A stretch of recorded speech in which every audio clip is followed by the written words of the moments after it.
Kazakhstan has chosen the multi-vector integration. Its trends, collisions, and prospects are coming up in the Single Market program. Hello, my name is Pavел Koktышев and you're watching Single Market. According to the theory of many reputable economists, countries do not manage to get out of a crisis not just because of the disturbances in the world financial system and collisions troubling the energy sector. The root of the problem lies in the sphere of technologies, which affect the development of the economy. And first and foremost, we're talking about digital technologies. Already today, a fourth of the global capital, one way or another, is connected with the process of digitalization. And over time, there will be only more of this. The Eurasian Economic Commission has started the work on the formation of a single digital industrial space. And the first official document to facilitate this process has already been developed, the common concept of accelerated development of digital infrastructure. The realization of this project is planned from 2018 to 2025. Electronic trade has been designated as one of the priority directions in the formation of the Eurasian Economic Union digital space. The development of the sector affects not just the system of integration processes, but will also ensure a barrier-free access of small and medium businesses to the internal markets of the Union countries.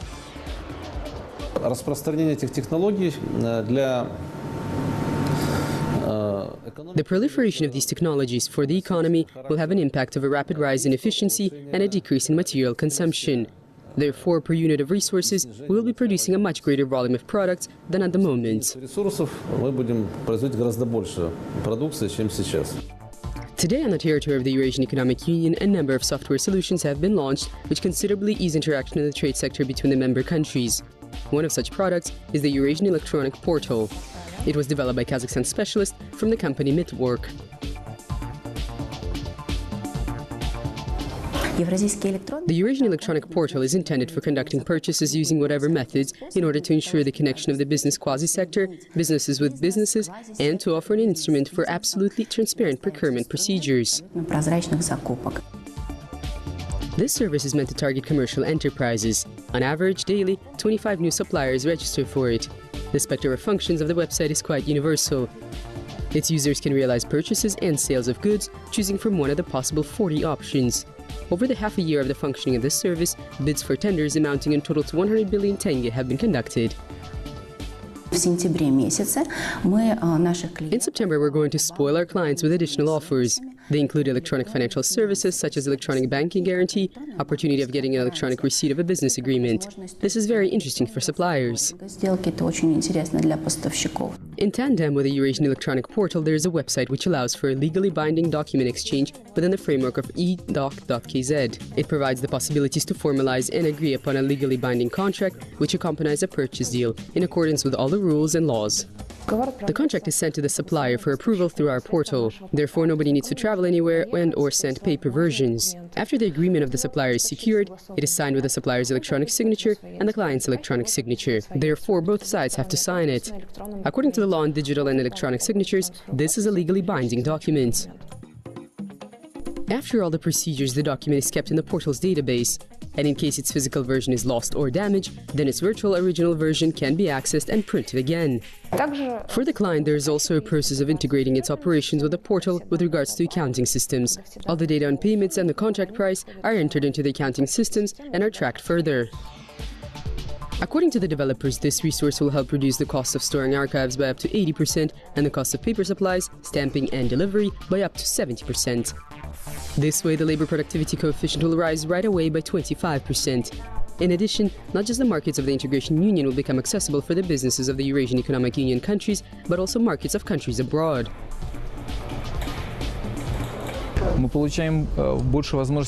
We get more opportunities to enter other markets and greater ability to satisfy consumer demands. Because of this, the digital connection will be short and barrier-free.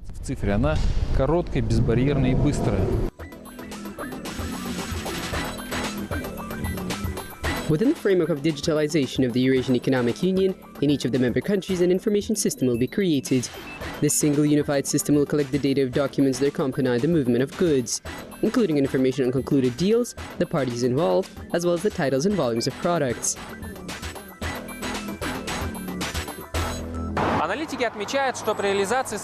Analysts note that with the launch and realization of joint and national projects in the sphere of the digital economy, its share in the GDP of the Eurasian Economic Union countries may reach 30%. This is almost a third of the aggregate GDP of the Integration Union. Alek Boldarev, Bakharjan Bakhriyev, exclusively for Single Market.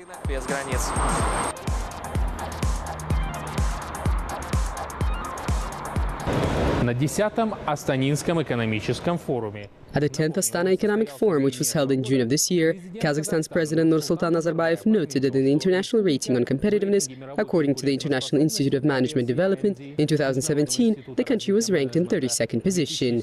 With the seasonal transition, I believe it is the perfect time to add a dose of positivity into the autumn atmosphere. Our correspondent Alexander Galiev brings us the analysis of Kazakhstan's position in this rating. Анализирует позиции Казахстана в этом рейтинге. In the beginning, a couple of words about this rating. The basic methodology of IMD entails evaluation of countries' competitiveness in terms of efficiency of the government, business efficiency, and finally, infrastructure. In turn, these four main categories are further divided into 20 indicators. In total, the IMD rating includes 342 indicators. A great share of them, 2/3, are statistical data, and 1/3 information obtained as a result of surveys. This is the 10th time that Kazakhstan is included into the rating. Its most successful ranking was 32nd position, which was reached for the first time in 2014. But then, for 2 years in a row, the country's positioning was worsening. In 2015, Kazakhstan was ranked 34th, and in 2016, the country fell in the rankings by 13 positions to 47th place. That is why this year's return to 32nd place can be considered a success, because among post-Soviet countries, Kazakhstan is right behind Estonia. This country was ranked 30th. As a comparison, Lithuania was in 33rd position, Russia in 46th. At the same time, Kazakhstan was ranked higher than some European countries, such as Spain, ranked 34th, and Italy, ranked 44th. Concerning the top 5, according to the IMD version, this is the picture. Hong Kong is leading the rating on global competitiveness. In second place, Switzerland. In third, Singapore. In fourth, United States. And the Netherlands close off the top 5. And now some facts which indicate in which categories our country is improving and where we're losing positions. Kazakhstan has demonstrated the biggest growth in 2 categories: business efficiency, up 21 positions, and government efficiency, up 12 positions. A negative dynamic is being observed in the category economic activity. Out of its 5 indicators, 3 exhibited a negative trend. These are employment, down 10 positions, prices, down 9, and international trade, down 4 positions. And instead of a summary, competitiveness is a fluctuating measure. It depends on a lot of factors, including external ones. For example, a fall in investment inflows, a fall in prices on the markets of raw materials, and the country is not ready for these negative tendencies. What happens next is pretty predictable. That is why in order to stay competitive, the government, the business sector, and overall the state must constantly strive towards being efficient and aiming at sustainable growth. That's all for me. My name is Alexander Galiev. Until next time on Single Market. Almaty is one of Kazakhstan's most active cities in terms of development of small and medium businesses. To a great extent, analysts attribute the business atmosphere of the southern metropolis to a well-developed banking infrastructure. However, there is quite a number of enterprises in this sector that have managed to get on their feet without the help of credit lines. How did they manage to withstand the competition on the market? In search of the answer to this question, our correspondent Maria Kuznetsova paid a visit to one of Almaty's enterprises. Usually only the lazy complain about the difficulties of running a business. But what is paradoxical is the fact that in the current reality, precisely the crisis period is the most opportune time for taking risks and winning. As the saying goes, when one door closes, another opens. At the same time, one must not count on immediate results, but progress in a gradual manner. As they say in the US, step by step. This is how the Almaty enterprise Alcom Engineering is developing its business.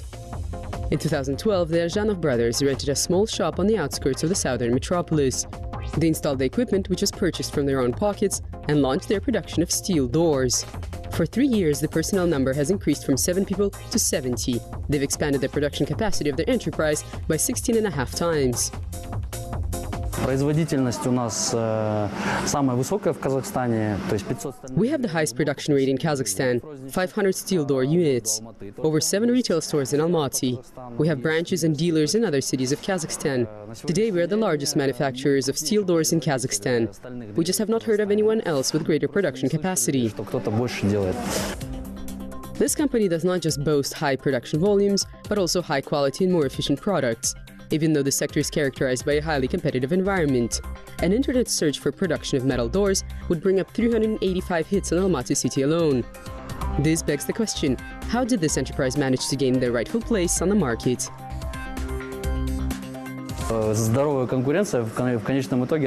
Ultimately, healthy and fair competition is beneficial for the end consumer. We're not afraid of it. We challenge ourselves all the time to manufacture new high-tech products. It turns out that high-tech goods can be manufactured in very diverse segments, because one item can be modified in a lot of ways. This is also the case for the production of steel doors.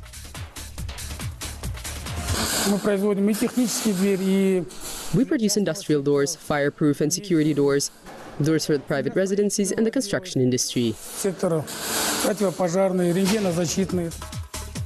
The main share of the equipment was manufactured by the company's own specialists. The pride of this enterprise is its 5-chamber furnace.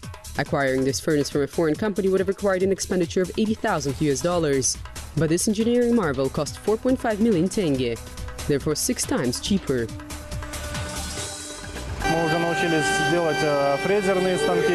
We already know how to make milling machines, how to make plasma cutter for the metal finishings.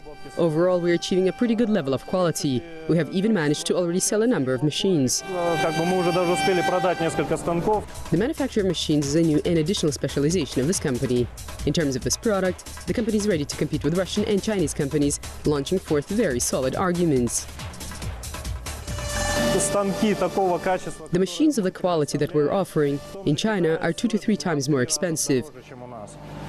Second of all, we do all of the commissioning service work. The share of local content in the same steel doors is 70%. The company purchases steel in Karaganda, thermal insulation material is bought in Aktobe, and other materials are imported from abroad. And this measure was necessary. MDF is imported from Russia, PVC film is delivered from Israel, and paints from Italy. If we had it all produced in Kazakhstan, it would be cheaper and more accessible.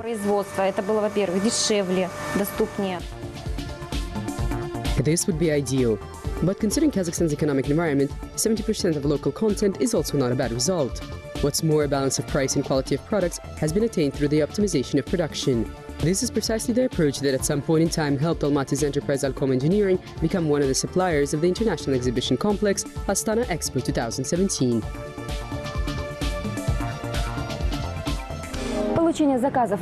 On the one hand, it's a great challenge to receive orders of such prestigious projects as EXPO, and on the other hand, it's a window of new opportunities. Maria Kuznetsova, Bakhajan Bakhriev, exclusively for Single Market. Какие сегодня существуют новейшие технологии получения и сбережения энергии? What are today's latest technologies for harnessing and conserving energy, and what can be expected in the near future? Why should the world be concerned with the issue of rational use of natural resources? And how can complex ideas be explained in plain language? All this can be explained and seen during the excursion of the exhibition Future Energy at EXPO 2017. Our correspondent brings us the report. We are the National Pavilion of Germany. Here, in an accessible and visible manner, the latest developments in the field of green energy are presented. For example, these swings for children show that even from the smallest water waves, energy can be obtained. When they swing, the water inside starts moving with the waves, transforming into electric energy, and the ring of lamps lights up.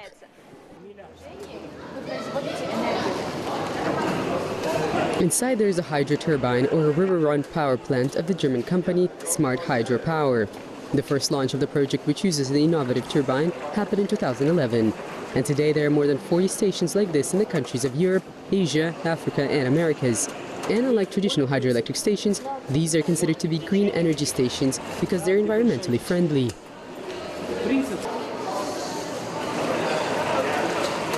Aside from water resources which are used for the operation of small hydroelectric stations, Germany demonstrated at its pavilion the use of other sources of energy: wind, sun, earth's core, and biomass. Most potential, I think, has solar energy and wind energy. And because in most parts of the world you have both, and you can use it, and the technical development in these parts is already very, very good. So the efficiency is also very, very high. By the way, the share of renewable energy sources in Germany's total energy production is 12.6%. In order to motivate the visitors to engage in a quest for knowledge, they're given special keys. They're used to activate information. For example, the informative fact that the Yerementau wind station, which is built in Kazakhstan with the financial and technological help of Germany, has 22 electric wind generators. Their total capacity is 45 megawatt. Electricity which is generated at this station is delivered to the national electricity grid network of Kazakhstan. And some of this energy is being used at the objects of the EXPO exhibition complex.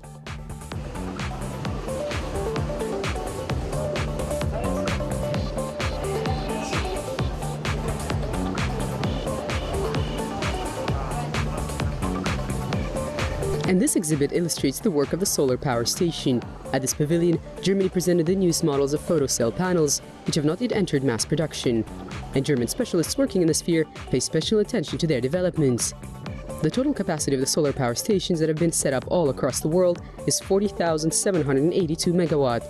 At the same time, thanks to such specialized exhibitions, there is a rise in the number of cooperation offers with Germany. In Milan, we had solar panels on our pavilion, and we had visited from the ruler of Dubai, Sheikh Al Maktoum, and he took home this impression. And as you know, the next Expo will be 2020 in Dubai, and they have shadows for all walkways, and on these shadows they now install the solar panels. Bioreactors were also presented at Germany's pavilion. These are innovative panels inside which there's seaweed. This is one of the latest technological developments in the use of biomass energy. By the way, a couple of years ago, an entire house was built in Hamburg using these living panels. This project is known under the name BIQ House. The green facades accumulate not just solar heat, but also facilitate the growth of seaweed, which is used as fuel. We calculate the production of heat and biomass by an energy conversion factor. Photovoltaic has an efficiency of 12 to 15%. Solar thermal elements have an efficiency of 60 to 65. And our bioreactor facade has an efficiency of about 48%. German specialists see the most prospects in projects connected with the geothermic energy or the use of the energy of the earth. Today, 180 geothermal stations operate in Germany, and German specialists are ready to share their developed know-how. And behind these ideas, there are, of course, scientific institutes and companies, and we can make the contacts. And the contacts have to go either directly during the Expo running or later on. And this is the transport means of the future, a race car and a bicycle which work using electric energy. The commissioner of the German pavilion demonstrated how easily this bicycle can get through even a very steep hill.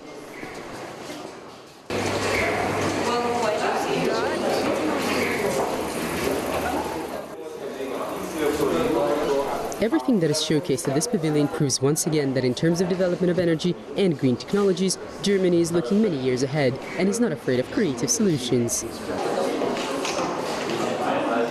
I think you should think over your own border. It's not good to start at a point where you see, oh, well, our coal is off, and then what we do. It's for a certain time you have to go on two tracks. The slogan of the German pavilion is "Energy on the right track," and everything that is presented here reflects this concept. The right path entails optimal ways of using renewable energy sources. With this approach, resources are preserved along with the environment, smart technologies are being actively introduced, and as a result, it is possible to achieve more.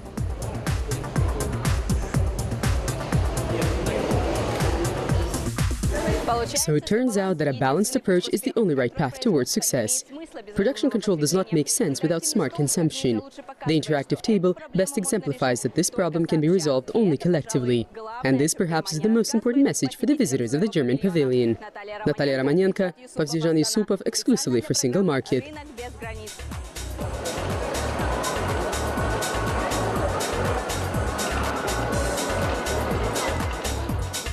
That's all from me. My name is Pavel Koktyshev. Kind reminder, all the episodes of our program are available on www.kazakh-tv.kz. Until next time on Single Market. Рынок без границ.